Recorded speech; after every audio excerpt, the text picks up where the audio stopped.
Hello, friends. I'm Joseph Arvidsson, host of the Criminologist podcast and founder of the Criminologist Media Group. Welcome to a very special YouTube edition of our latest episode. Today, I am thrilled to share with you our unfiltered interview with the incredibly talented writer and director, James Cox. In this video, you will get a behind-the-scenes look at our raw and unedited conversation. While the podcast version of this interview has been finely tuned, we wanted to give you, our YouTube audience, a unique experience by presenting the full, semi-uncut footage. This means you'll catch all the spontaneous moments, the candid insights, and perhaps even a few bloopers that didn't make it into the podcast. James and I delve into his fascinating journey in Hollywood, discussing his work on the film Wonderland, his personal struggles, and triumphant comeback, and his exciting new project, Grand Theft AI. Plus, we explore his thoughts on the use of artificial intelligence in criminal justice and how fatherhood has reshaped his perspective on life and work. If you enjoy this video, I highly encourage you to check out the podcast version as well, where you'll find a more polished and concise narrative. But for now, sit back, relax, and enjoy this raw, unfiltered conversation with James Cox.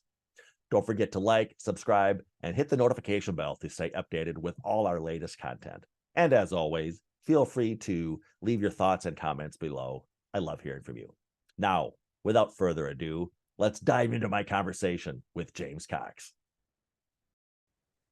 Welcome to the show, James. So nice to finally have you on, my friend.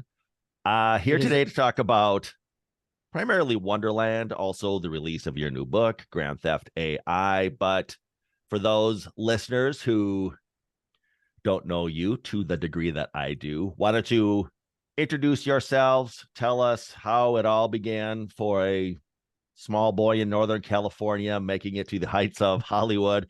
Give us the backstory on James Cox. Well, thank you for having me on your show, Joe. It's been a drum roll. I'm excited to be here and on the Criminologist. You and I seem to, when I start talking about desistance modeling and all things criminal justice, people wonder whether I'm a lawyer or ex-incarcerated. But yeah, no, to give you an introduction, my name is James Cox. I am a writer-director here in Hollywood, and as of recently, an author. My first book comes out on July 23rd. It is called Grand Theft AI, and it is my debut novel. And I have been working in Hollywood as both a screenwriter and director for going on 2, maybe even close to 3 decades now. And I have directed 4 motion pictures and an acclaimed short film that have premiered at Sundance Film Festival, Toronto Film Festival. I've had the opportunity to work with multiple Golden Globe and Academy Award nominees and winners. I got to take you back a little bit to the beginning, because I think one of the things in terms of this book, which is quite a bit of a pivot in terms of genre, and it is the story of how I got here is very much a part of this book, and I'm just really grateful you had me on, and I can kind of go into a little bit of it. To take you back to the beginning, I had a very young, fortunate break in this business. As you mentioned, I grew up in Northern California. I was making movies in my backyard with a camcorder at 10 years old. I went to Berkeley for a couple years, transferred out to NYU. And I was that kid that you hear about every once in a while who comes out of film school with this red hot short that just exploded. It won at Sundance, it won a Student Academy Award, sold to HBO. Mm-hmm. But then when it hit LA, it really took off. And It was a bit of a whirlwind. My first three meetings in this town were Ridley Scott, Jerry Bruckheimer, and Mike DeLuca. And all three of them hired me, put me in business in a very real way. Jerry bought my first pitch on day one called Rockstar. Ridley and Tony Scott signed me to RSA, and Mike and Donna Langley hired me at New Line to direct a Scott Rosenberg script starring Jake Gyllenhaal and Jared Leto. So I was off to the races. I mean, I was 23 years old and I couldn't even graduate because I was already on set directing a $14 million studio picture. You're out of the gate onto the roller coaster, like you said, somewhat baptism by fire, and some marquee names you were just dropping there, by the way. So how did that go? Surreal, I imagine. Well, you know, I'll have to say, like, I remember I was on a tech scout, if this kind of, and I was sitting there, you know, which is what you do a couple days before you start shooting, is you take all the departments to every single location. It's a few days where you just, you know, you're on a set of pass vans. And I remember sitting there breaking down and being asked questions, and it really dawned on me that I was definitely the least qualified member of the crew. And I was in charge. So, and that is kind of the way it works when you're a first-time director, because you know, you have to do it the first time at some point. So I literally like didn't have much idea what I was doing. I'd gone from peanut butter sandwiches to 36 trucks literally overnight. So it took me a really long time or took me a minute, I should say, to figure out how to move the machine, get my sea legs, so to speak. And eventually, you know, when Mike DeLuca left New Line and that picture lost its release, it was called Highway. I really struggled trying to figure out what I'd done right and what I'd done wrong. And for me, I really realized that at that point in time, there was a fundamental difference between director for hire and directing my own material. And that was right around when I read a script called Training Day. A film which is, familiar Yeah. to many listeners of the Criminologist podcast. I Continue, can please. imagine. Yeah. I can imagine. It was the best thing I'd ever read. Yeah. I remember I think I read it the day it published, and it took me a day to get my agent on the phone. And I think by that point it had already sold and was set up with maybe Ridley, or maybe it was already Antoine at that point. I didn't know this. So I just like teed off. I was like, oh, it's the greatest script I've ever read. You got to get me in the room on this. It's got to be my next, I don't know why you send me that Teen Scream stuff. This is what I want to do. My agent like goofed. He's like, who sent you that script? And I was like, oh, you know, I got to say, wait, what? And he's like, no. He starts backpedaling. And I'm like, no. What do you mean? He's like, no, I'm just saying. I was like, no. And he goes, it's just, you know, that's an A-list only script. And everything changed. Because I just knew in an instant that if I was going to get the material that I wanted to direct, I was going to have to write it myself. Right. Which is right around when this true crime came my way called Wonderland, which you were talking about. Which is an epic. So yeah, walk us up to Wonderland. Maybe give a little bit of the backstory, because it is based on a true story. So for those listeners not familiar with the infamous 4 on the Floor murders in Laurel Canyon in the mid-'80s, walk us through a little bit of the background. Yeah, so that is the name of it. That was the nickname it had amongst the precincts. I think it was the robbery homicide that had it. And in fact, I'm sure of it. And so it was a notorious set of murders that went down in the summer of 1981. There were 4 people got their heads bashed in, very gruesome. At the center of it was this infamous porn star named John Holmes. Which, if this rings a little bit of a bell, it's like the end of Boogie Nights, the Sister Christian. That's Dirk Diggler is kind of lifted off of John Holmes, and the ending of that is kind of lifted off of Wonderland. So anyways, this crime came my way. I'd actually lived up the street from it, so I was aware of it. And oddly, I got my hands on the LAPD crime scene tape, like on day one of kind of researching this thing.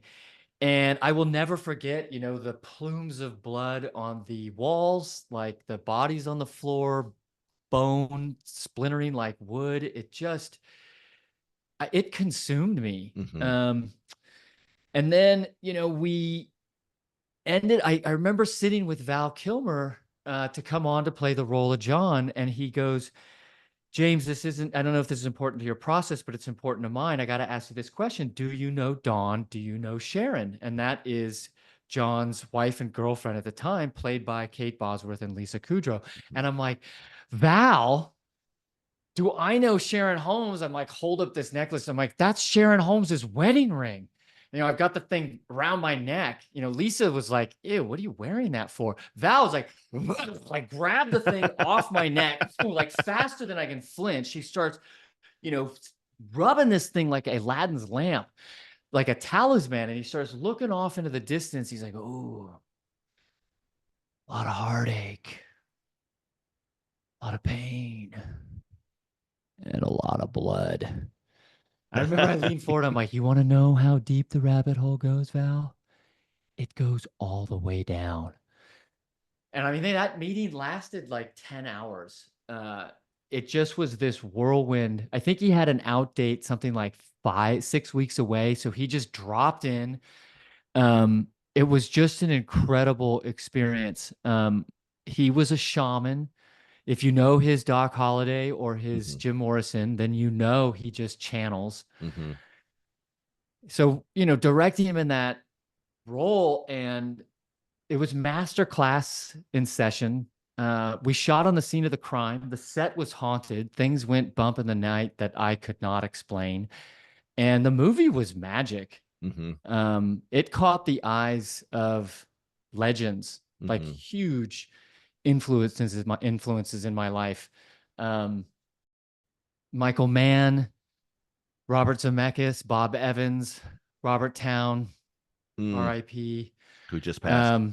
A huge a writer that would prove instrumental in my career, Shane Salerno, and Francis Coppola. Mm-hmm. Val took me and the movie up to the winery, and we screened it in Francis's private screening room. And at the end, the things like, and the lights come up, and Coppola's like, James, the opener of your movie, and the fingers come out just like out of Hearts of Darkness. And I'm Yeah. like, my God, is this happening?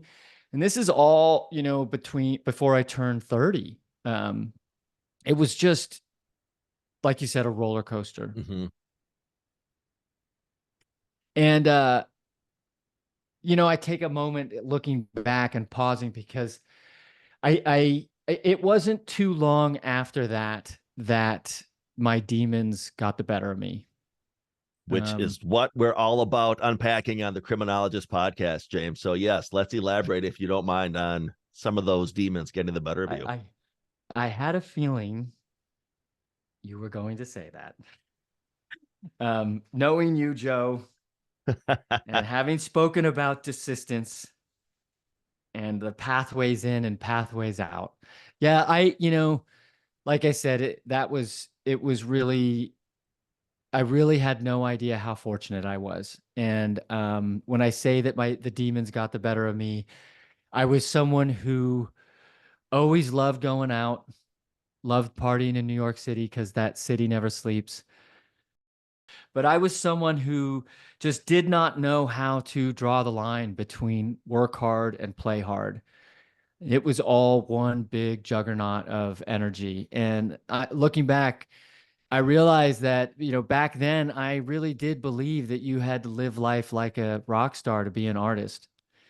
And then my dad died. Uh, and I just buckled. You know, he was my best friend, and I should have been in a therapist's office, grieving with professional help. But instead, I just said, screw it, like in all caps. screw it. I was already making bad decisions, so I started making really bad decisions.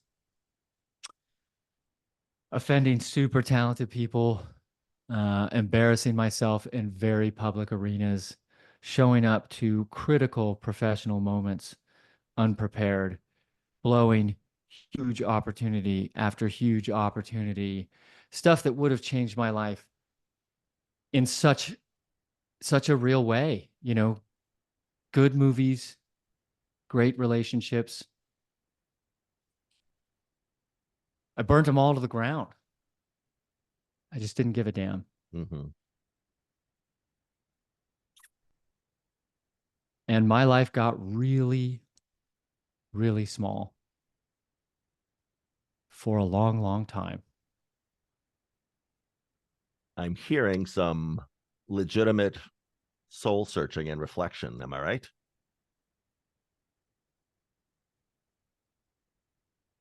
Yeah, you know, I mean,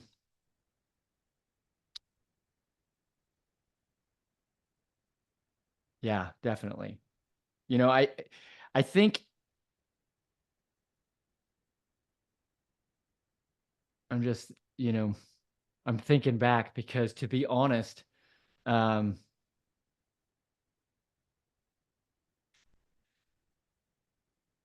you know, when I woke up, I really can't explain that moment. That would have been something that really thunderstruck me. You know, Mm-hmm. I will never forget where it was. It was Thanksgiving 2013, and I was in the lobby of the Hyatt on Union Square in San Francisco. And some wind blew through me, I guess. Like all the hairs went up in the back of my neck and everything changed, you know. Maybe I was done running, you know, done numbing, but I got back to Los Angeles and I got to work facing up to who I'd become and finding the real me. And I don't mean that dark dude in the city, um, but I'm talking about the kid with the camcorder who making movies in his backyard when he was 10 years old. You know, I had to really ask myself, was that passion still there? Was that kid still there? And it took me a long time. It took me a long time to figure out who I was and put me back together again. It was Hey, like a, yeah, go ahead. I was just going to ask James then, how difficult was it then to sort of integrate those life experiences into your career, into your pathways out, if you will? Well, I did a lot of writing, and not just creative stuff, but you know, personal, deep in the well, you know, kind of like you said, soul searching and looking back, you know, really, you know, finding my true voice. And um, which is why, you know, when my last picture came together, a picture called Billionaire Boys Club, I really struggled. And it wasn't just that the logistics were arduous or the true crime was labyrinthian, but it was really the main character, this guy that's still in prison to this day, Joe Hunt, that was just Mm-hmm. so hard to get right because, you know, that project dated back to my darkest days and this death wish fascination with condemned souls.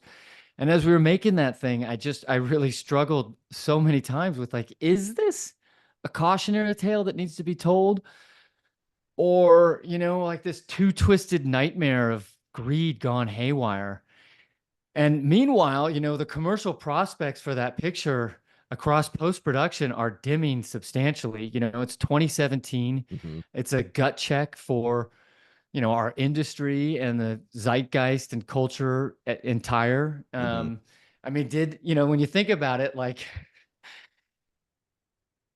it's the true story of white privileged men from Beverly Hills who, you know, commit horrible financial crimes until it all spins out of control and then they commit horrible violent crimes. Like, did the world really need to see that?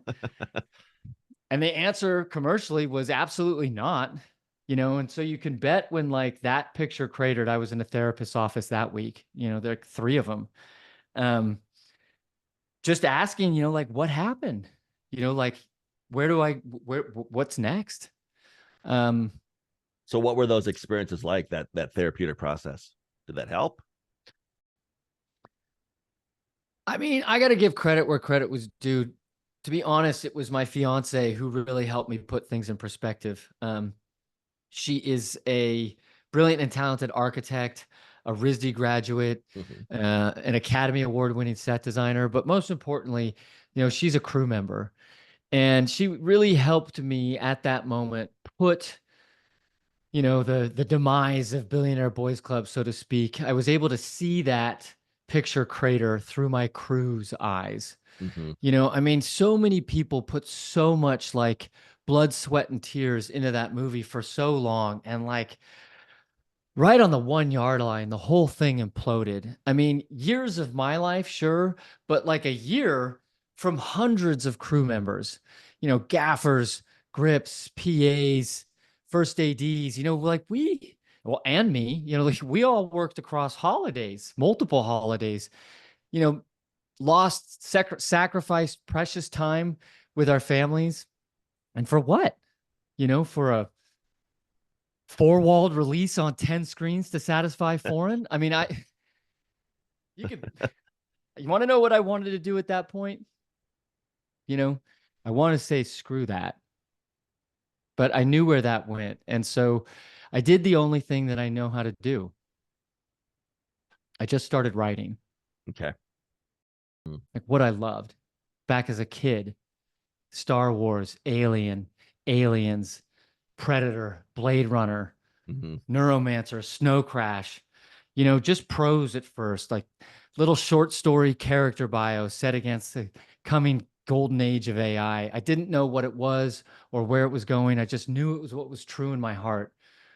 World building sci-fi, a seamy dystopian technology crazed future with bots and brain computer interfaces and a government that's everywhere, beginning and ending with your head.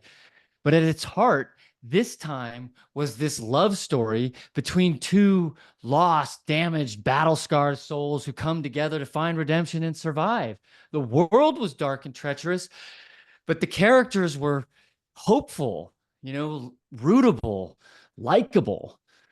Neo and Trinity, Han and Leia, Indy and Marion, Ripley and Hicks, Baz and Rhea. This was my voice. This is my voice. And so the stories, they evolved into a screenplay and then oddly a novella, but I just kept on writing and I just kept on going and the thing just kept on growing until finally I sent the manuscript to my mentor, Shane Salerno, who read it in a day. I mean, no one reads anything in a day. And he called me up like just point blank. He was like,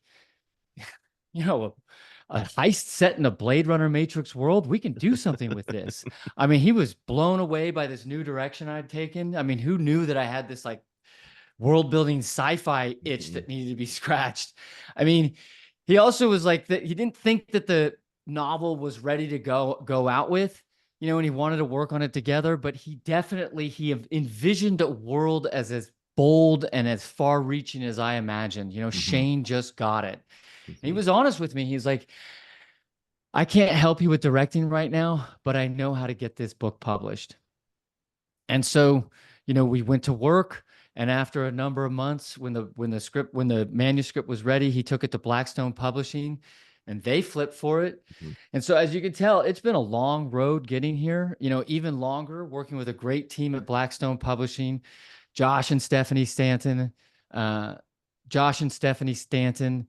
Josie Woodbridge, my copy editor, Michael Crane, my developmental editor, Diana Gill, all of them, brought the lumber, draft after draft, perfectionism at its best. Thanking them all along the way. I say thank you again because this book, I am so proud of this book. It is the best thing I've ever done. Thank you for having me on your show today, Joe. And forgive me for fumbling the ball a few times. No, You mentioned Baz and Rhea, who are familiar to me at this point, but talk a little bit about the book itself. You mentioned AI, which is really a hot topic, but maybe give a little sneak peek about what readers can anticipate. Well, yeah, it is a heist that goes down in the fall of 2051.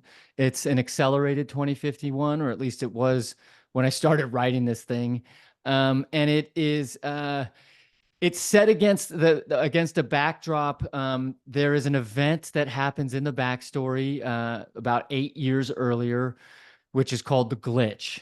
And it's the 9/11 of the synthetic generation, in which certain model androids across the country went haywire, and tens of thousands of Americans were killed over a 3-hour span. And that tragedy and national trauma has upended the quote unquote golden age of AI and created a very robust security apparatus. And so the innovation of the novel, believe it or not, it goes beyond AI, and it goes into kind of the world of neural link and synchron and some of the stuff that's fusing digital neural networks with actual, biological neural networks. And so this is in your head, and it's a commercial product called the wet wire.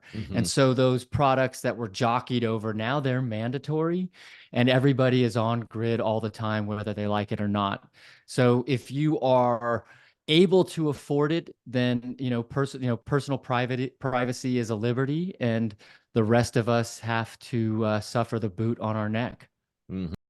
James, I recently attended the American Probation and Parole Association's Training Institute in lovely Indianapolis with many of my colleagues. I serve on, among other things, their technology committee, and artificial intelligence was the topic du jour at our last conference. We had some great speakers on the subject, sort of really exploring how the field of corrections, probation, and parole can embrace technology and artificial intelligence. And we're trying to always stave off people's paranoia around sort of a Skynet future, if you will, from Terminator. But I'm just curious.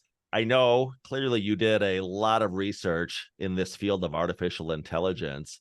Just from your chair, how would you either reassure folks in probation and parole that this isn't something taking your jobs, and or encourage them to really lean into this, just as when I'm sure the cotton gin rolled out and people thought that's going to take our jobs. It's going to be the end of civilization. And we just sort of learned to Oh, embrace that technology. But yeah, again, it's sort of a expert. Well, not sort of, as an expert in artificial intelligence. Is well, there I any think, words of it's an advice? interesting question. That's like a very interesting question, because obviously there's predictive models with AI, and you get into very, very hot water very fast, especially, when you get into underserved communities and stuff like that, where the AI, there's a number of documentaries of AI that draws conclusions that are just, it's kind of pre-crime. Mm-hmm. And so there is that is real. And so, um, and at the same time, if when you get into a situation where crime is on the rise and fear is governing the zeitgeist, then anything that creates results, there's a lot of collateral damage. I don't think that happens when the pendulum shifts back and forth, whether it's AI or anything else. So I think everyone will say it's a tool. Uh, as for like, will it replace you? I think, Joe, especially in criminology, we can get into like how you and I got to know each other and what's the future holds and whatnot for the franchise of the book. But uh, this will be the edit where you cut me out, cut the ums out. But I think if you are if you are doing a job that does not require humanity, and humanity that is executed in a moment by moment empathetic manner. Uh, if you're checking boxes, your days might be numbered. I If love you are that. approaching things in a way that and I know you are, because you and I have had lots of conversations about, um, you know, the old model of criminal justice or incarceration, et cetera, and some of the more progressive models. And I think if you are out in that area of any field and embracing AI, and on top of it, in whatever way, shape, or form, you're fine. Like the classic quote is like, an AI is not going to steal your job. Someone using AI will.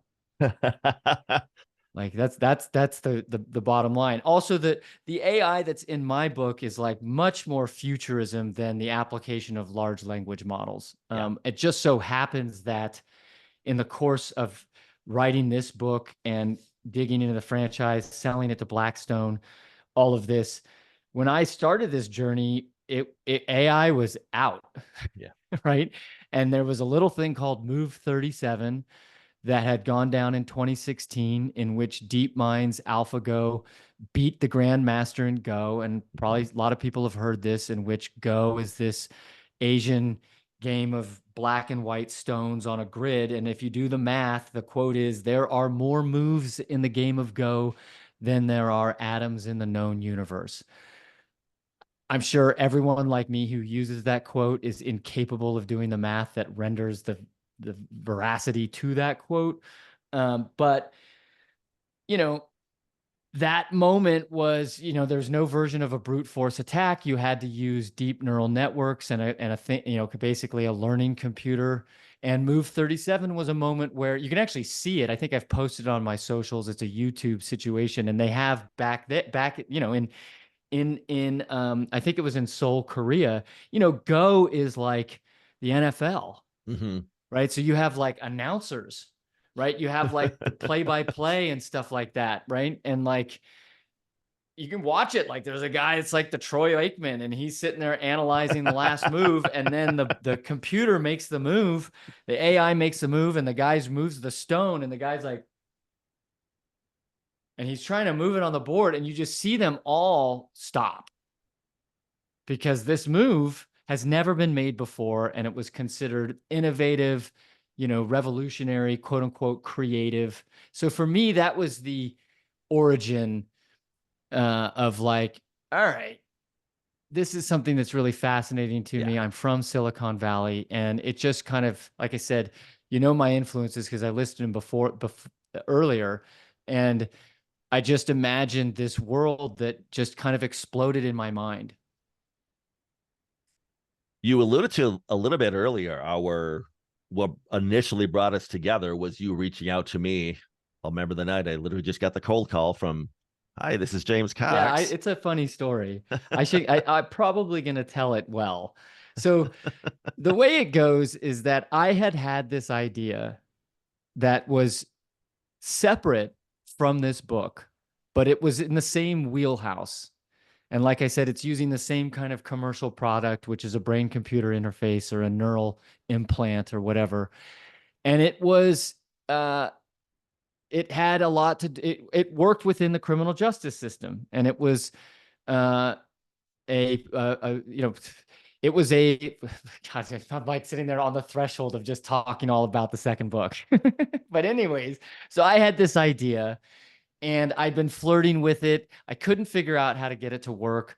And I had been following, you got to edit that out, but whatever. I don't know if you want me to start the story. And anyways, I had this idea, and I had been following this term desistance, because it was all about criminal reform. And I had watched the Central Park Five Ava DuVernay Mm-hmm. miniseries or limited series that's called, oh God, what is it called? But anyways, you know which one I'm calling. Yeah, What is the name of it? it'll come to me. Right. Anyways, you'll have to edit that out as well. There'll be all these clips. We should do a disclaimer at the front. Anyways, I'd watched that, and I was really taken by the way some of them had acted as they came out. And I was imagining just the whole idea of criminal rehabilitation, which I don't even think you guys necessarily use that often anymore as a term. And I started keying in on you. So I was like watching your podcasts for like a year or 6 months. I'd go in and out of this idea. And then when Blackstone bought the book, they bought the sequel too. Right. And so there's a cliffhanger to the ending, and they were like very much into this series, knock on wood. And so then I just I was like, all right, I can just apply it. And it made complete sense. It just lit up. And I suddenly was like, this is what book 2 is going to be. And that's when I reached out to you and I was like, F it. And I think I got your email. It wasn't too impossible to find. And then, lo and behold, it turns out that Joe Arvidson is a huge Wonderland fan and a cineast. So all of a sudden, I start talking about what I want to do with book 2 and how it's like related to this distance. And next thing you know, we're sitting there talking about scenes with like Mr. Orange in Reservoir Dogs and the scene in the diner with Dennis Haysbert. I can get the name wrong, but in Heat, the scene in the diner, like the several of them where, you know, he's sitting there, the manager is breaking him down the lowdown and the skim he's going to take once he gets out, and the whole idea of recidivism rates and it just opened up, and we just had this, liaison of this parlance about movies where we could just put everything. And so the more we start talking, the more I start telling him about what's going on. And then next thing you know, I'm just like, all right, what if he did, it's like, what if there were 2 spaceships or whatever? And that became this very like hilarious friendship that, finally, you came out to LA. Yep. And we went to K-Town and got some Korean barbecue and, christened the friendship. Mm-hmm. And so that was that was a while ago. And so that kind of leads me into what the question you asked earlier when you asked me, what does the future hold? Which is, like I said, as I was finishing the proofs and the copy edit to book 1, at the same time, I was finishing the manuscript to book 2 the week my daughter was born. Mm-hmm. So that's the headline. Yeah. Exactly. I buried the lead. Yeah, you buried the lead is right. Yeah. I was holding her in my arms this morning, Joe, and I was thinking about this podcast and the long road that I've been on to get here. Early success, but especially the bad decisions. Mm-hmm. And what's crazy is that all the stupid shit I did somehow led to someone so marvelous and beautiful and precious. And that's what her name means, precious, a pearl. Mm-hmm. And, now the characters I write and the movies I work on and how I interact with people, how we treat one another, it carries so much more responsibility because I'm shaping a life now. Mm-hmm. And the world can be dark, but my heroes, they got to be heroic. I mean, heck, I'm a role model now. Mm-hmm. And so today I am grateful for one more chance to share my dreams. The luck, the blessing that anyone out there might read something I wrote. I mean, that's a blessing from the universe. It's not as profound as my daughter's smile, but it is a blessing nonetheless. And I trust that now, after all this, I can show my colleagues, my readers, and myself the humility, gratitude, and respect that this opportunity deserves. And I can't help but wonder how, had my last picture not cratered, my first book wouldn't be coming out on July 23rd. I wouldn't be on your podcast today. I wouldn't even know you.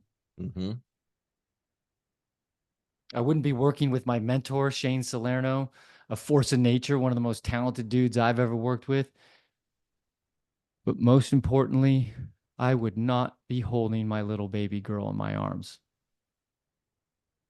marveling at the miracle. You know, I keep hearing Captain Miller's last words to Private Ryan echoing in my head. Earn this. Thank you so much for having me on your show. It was my pleasure, James. Grand Theft AI, available July 23rd of 2024. Pre-order now, though. Pre-order today. Available Amazon, Barnes and Noble, Goodreads, Target, Walmart, brick and mortar, online.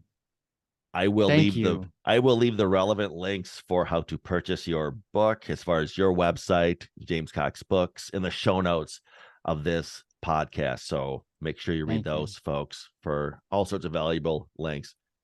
James, normally when I sign off for a guest, I say, well, I hope our paths cross again, but I know our paths will cross again because we have so many other irons in the fire, as they say. Mean, tomorrow's the 4th, so maybe not tomorrow, but you know I'm going to be ringing you and be like, okay, what if? Exactly. I love it, James. I love our friendship. I appreciate you, my friend.